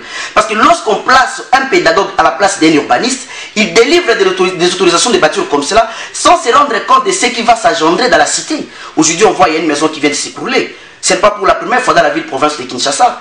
Donc c'est une répétition, ça continue à se faire. Les urbanistes sont là dans les pays. Je vous ai dit que pour la ville de Kinshasa, on a besoin de 500 urbanistes. Mais le pays n'a pas plus de 200 urbanistes. Mais au niveau du ministère, il n'y a pas plus de 30 urbanistes. Ça ne va pas. Qui sont à la place des urbanistes? Ce sont des urbanologues, des pédagogues, des médecins. Voilà pourquoi nous associons également ces cris de détresse aux autorités, au ministre de l'urbanisme, son excellence Omer Igwake, de prendre un peu tout ce que nous disons au sérieux.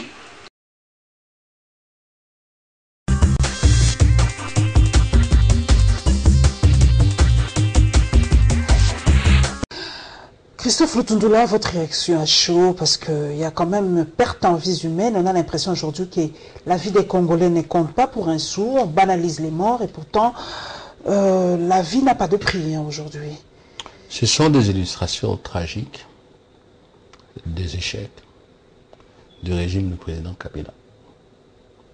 Tout vous mettez sur la tête du président Kabila, c'est quand même fort. Parce qu'on... C'est pas M. Kabila qui a donné l'autorisation de bâtir, c'est pas M. Kabila qui a fait la conception de cet immeuble. Là, vous me faites une passe. Parce que tout simplement, on n'a pas changé notre culture politique, notre rapport au pouvoir d'État. Et vous vous rappellerez qu'il y a une année, je crois, il y a eu même une tension au sein de la majorité présidentielle parce que dans un reportage à la RTNC, on a cité plus le nom du Premier ministre que celui du chef de l'État, considéré comme des centres de gravité de la vie nationale. Il y en a même qui nous ont dit dans une cérémonie que le président était l'homme providentiel que Dieu a envoyé pour sauver la RDC. On n'est pas sorti du système de la Deuxième République. Et tous ceux qui sont dans l'ordre de l'État, les fonctions politiques, vous voyez, ils s'exercent toujours, même un discours en 2 phrases, il faut citer le président, sous l'autorité du président, sur l'instruction du président, d'ordre du président, la modernité. C'est ça qui fait que le président est mêlé à tout. Et on a accepté ça. On n'a pas changé, qu'à cela ne tienne. L'essentiel, c'est ce qui suit. Vous avez bien fait de déplorer le fait qu'il n'y a pas de sanctions, notamment au niveau du Parlement. J'ai vu le président de l'Assemblée provinciale parlait. Effectivement, notre système parlementaire, c'est allé jusqu'au niveau de la province, c'est un système de l'impunité, c'est notre tare congénitale. C'est ça qui fait. Alors, tout le service de la ville, on a cité là-bas beaucoup d'experts, hein? Urbanistes, j'ai entendu pour la première fois urbanologues et tout. Où sont-ils? Quand vous donnez une autorisation de bâtir, il n'y a pas de suivi. C'est ça le contrôle. Il n'y a pas de suivi. Et même, j'ai entendu quelqu'un dire que bon, il faut chercher le propriétaire de l'immeuble. C'est un bien sans maître. Aujourd'hui, personne ne veut prendre la responsabilité. Même si on cherche le propriétaire de l'immeuble, il doit y avoir dans la ville, et ces services existent, c'est parce qu'il y a dysfonctionnement. Tous ces services doivent suivre. On vous a donné une autorisation pour 3 étages, ou 2, ou un seul niveau. Le matin, ces services, 1 an, 2 ans, après même quelques mois, doivent passer pour voir. Mais messieurs, donnez-nous les papiers. Comment êtes-vous arrivé à ceci, à cela? Et c'est la deuxième fois, on nous a appelé le cas d'Indolo. Voilà, c'est ça, c'est ça. Donc, il y a une responsabilité dans cette affaire, plus de la ville comme administration, du gouvernement provincial comme institution politique de gestion de la ville. C'est ça la responsabilité. Je dis au président Simbi, je crois son nom, c'est Ntingi, que je connais, qui est sympathique. Voilà une occasion pour l'Assemblée provinciale d'interpeller le ministre compétent, sinon le gouverneur lui-même, qu'ils expliquent pourquoi ce monsieur est allé au-delà de 3 étages. Hein. Oui, et a causé mort d'homme. Dans d'autres pays, les autorités... auraient déjà démissionné. Tout à fait, tout à fait. Tout à fait. Et par rapport à l'ordre des architectes, vous avez suivi Siméon Sindondo qui a cité 2 fonctions. Il faut faire très attention, c'est l'architecture et la médecine. Tout à fait. Aujourd'hui, on a l'impression que tout le monde il y a des moutons noirs dans l'architecture, il y a des moutons noirs partout. Tout à fait, tout à fait. C'est pour ça que je dis que nous n'avons pas évolué.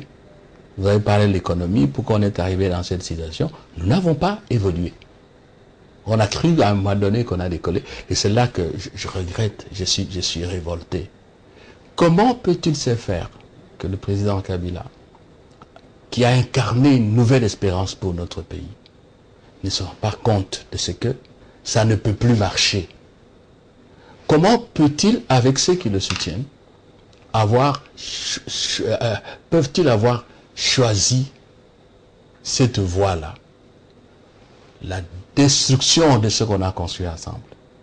Pour répondre peut-être quand il sera élu une nouvelle fois. Est-ce qu'ils sont vraiment convaincus que parce qu'ils ont les instruments du pouvoir qui permettent la répression, l'intimidation, le bâillonnement de l'opposition, comment dirais-je, le bâillonnement du peuple, qu'avec ça, ils vont encore gouverner? Impossible, Madame Kimoutou. Impossible. Il faut changer de cap. C'est pour ça que nous, les G7, on a parlé de la stratégie suicidaire. Le peuple a toujours le dernier mot. Et si vous jetez un coup d'œil sur l'Afrique, tous les chefs d'État qui ont joué au pourrissement, qui ont joué avec le temps pour réussir à demeurer au pouvoir, ça s'est terminé mal. Qu'on pose la question à Babo, à La Haye. Il va donner une réponse. Nous allons terminer évidemment par un dossier assez léger, parce que les morts, paix à leurs âmes, en tout cas reposer en paix, en tout cas tous ceux qui sont morts lors de l'effondrement de cet immeuble. Nous allons terminer par la réaction de Florent Ibenge qui nous donne quand même un peu le sourire parce que vous le savez, nous participons à la CAN 2017 au Gabon. Voilà, Florent Ibenge donne son point de vue, réagit évidemment la signature par l'INPP d'un accord avec le Japon, l'Empire du Japon.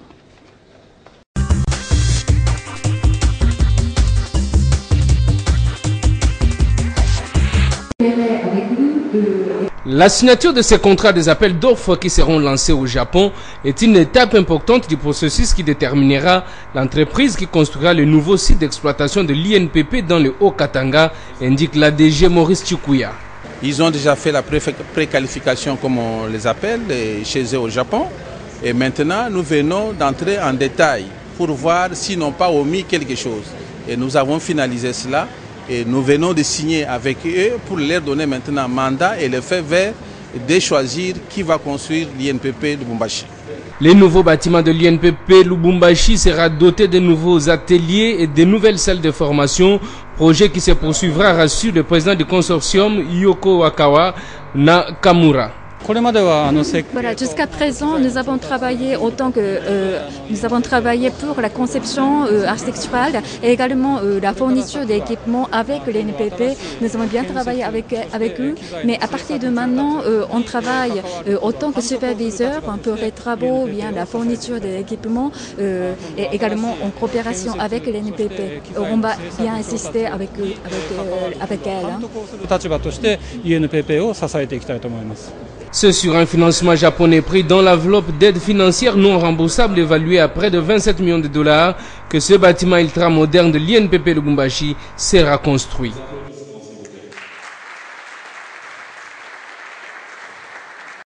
Présent au tirage au sort de la 30e édition de la Coupe d'Afrique des Nations à Libreville au Gabon, le numéro 1 de la barre technique nationale, Florent Ibenge, estime que la RDC a toutes ses chances de se qualifier au prochain tour, vu ses compétences dont elle a déjà fait montre dans différentes compétitions précédentes. Oui, un groupe difficile évidemment. Faut rappeler, la Côte d'Ivoire est tenante du titre, donc première nation africaine. Ensuite, il y a le Maroc qui est en train de monter en puissance avec des qualifications plus que convenables. On va donc livrer 6 matchs dans notre groupe pour pouvoir livrer le verdict des qualifiés. Bon, à l'issue des 6 matchs, j'espère qu'on va faire 6 très bons matchs pour montrer quand même un beau visage du football africain. Et à l'issue des 6 matchs, je compte bien que la RDC soit au second tour. Les Léopards seniors de la RDC vont entamer la préparation le 15 décembre prochain à Mbakomo au Cameroun, a souligné le technicien congolais Florent Ibenge. Oui, on va se retrouver dès le 15 à Mbakomo avec les joueurs locaux.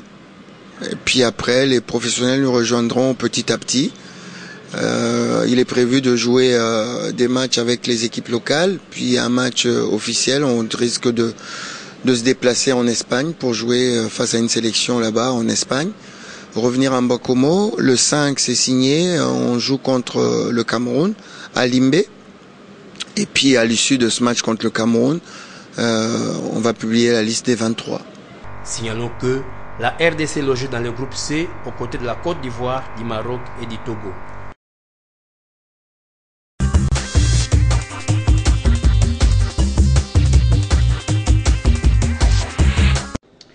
Christophe Lutundula, nous sommes quand même tombés dans un mauvais pool quand même. La RDC toujours face au Maroc, Côte d'Ivoire, Togo. Est-ce qu'on a vraiment de la chance de battre ces équipes qui sont pas moindres quand même? Ah si, nous avons déjà fait nos preuves. On a battu des équipes fortes dans le passé. Pourquoi pas cette fois-ci? Et je vous ai rappelé, madame, ça vous connaissez bien, vous êtes une littéraire. Le CID a vaincre sans péril, en triomphe, sans gloire. Sur sûr qu'on ramènera... Je dis que nous allons gagner. Bravo, Ibenge. À Lyon, moi j'ai dit, Oumela. Je ne dis pas Ibenge, Yemela, parce qu'il nous donne le sourire, c'est un brave monsieur. Bon, c'est vrai que nous sommes au Gabon, j'aimerais quand même aussi qu'on parle un peu de la situation au Gabon. Jean Ping, Omar, comment il s'appelle? Bongo. Bongo. C'est toujours la même situation en Afrique après les élections. Est-ce que les gens se posent la question, est-ce que cette CAN 2007 se déroulera dans un climat apaisé? Parce que la préélection au Gabon n'a pas été de tout repos. Hein. Oui, bon, la situation du Gabon, c'est dommage. J'ai toujours pensé et affirmé que l'Afrique centrale avait des efforts à faire en matière de démocratie. Apparemment, si vous comparez avec l'Afrique australe, avec l'Afrique de l'Ouest et même de l'Est, l'Afrique centrale est le maillon le plus faible, pour ne pas dire la partie la plus arriérée en matière de démocratie. Le ventre mou de l'Afrique, si je peux me permettre l'expression. En tout cas, et c'est regrettable pour nous. Par rapport au foot, le foot a une particularité. C'est qu'il y a la passion, mais une passion qui unit les gens. C'est un vecteur important de l'amitié entre le peuple, de la coexistence pacifique. Quand on suit le match, on ne pense pas... On oublie un peu nos petits soucis. Oui, tout à fait. Et donc je crois que ça va bien se passer au Gabon. Même Jean Ping lui-même, il est sportif. Voilà, comme le président Ali Bongo, on a déjà vu. Donc je crois que ça va bien se passer. Ça va bien se passer. Nous allons terminer par l'INPP. C'est un énième bâtiment de l'INPP qui s'étend à travers la République démocratique du Congo. Je m'en réjouis. J'ai toujours soutenu tout ce qui est formation professionnelle. J'ai toujours dit, même au sein du G7, même dans notre parti politique, l'ADP, que le jour où on arrivera au pouvoir, il faut revoir fondamentalement le système éducatif d'une manière générale, en commençant par la cellule familiale. En ce qui concerne la formation, moi je suis élu de l'intérieur. J'ai grandi aussi à l'intérieur. C'est l'université qui m'a amené dans la capitale. Vous êtes du Sankourou? Sankourou. Où le député, le gouverneur a été démis de ses fonctions aujourd'hui? Non, le président de l'Assemblée provinciale. De l'Assemblée provinciale, ok. Moi j'ai prévenu tout ça. C'est ça, parce qu'il n'y a rien à faire. Il n'y a rien à faire. Il y a tout cela. Il y a des petites histoires. Il y en a qui ne travaillent pas. On n'est pas occupé. On n'est pas occupé. Et puis lorsque la politique politicienne s'emmène, c'est comme ça. Mais une fois de plus, je n'ai pas été élu pour exposer la saleté du Sankourou sur la place publique. Je préfère parler de bonnes choses du Sankourou, de la circonscription de Kataroukom, et ça n'a pas été une des bonnes choses. Donc pour l'INPP, j'encourage l'essaimage de ces structures à l'intérieur. Je souhaite qu'il y ait ça arrivera au Sankourou chez vous. Voilà, un bâtiment au Sankourou. Ça arrivera aussi chez moi, pourquoi ne pas parler de soins un peu, que ça arrivera chez moi à Kikwit aussi. Un bâtiment vous avez déjà bénéficié de beaucoup à l'époque coloniale. C'est pas notre même si le président Mobutu aussi. Là, il faut poser la question belge au président Mobutu. Voilà, merci en tout cas. Le plaisir a été immense de recevoir Christophe Lutundula. Il est passé à la barre. L'expression est consacrée. Merci à vous pour votre... je ne savais pas que j'étais à la barre. Voilà, vous étiez à la barre. L'expression est vraiment consacrée. Merci à tous mes followers sur les réseaux sociaux. Nous allons débattre de cette émission là-bas. Merci à toute l'équipe technique. Merci en tout cas à celle qui m'a habillé aujourd'hui comme les Quinois. Et nous nous retrouverons, mesdames et messieurs, avec un immense plaisir le dimanche prochain. Inch'Allah. Merci beaucoup. Merci.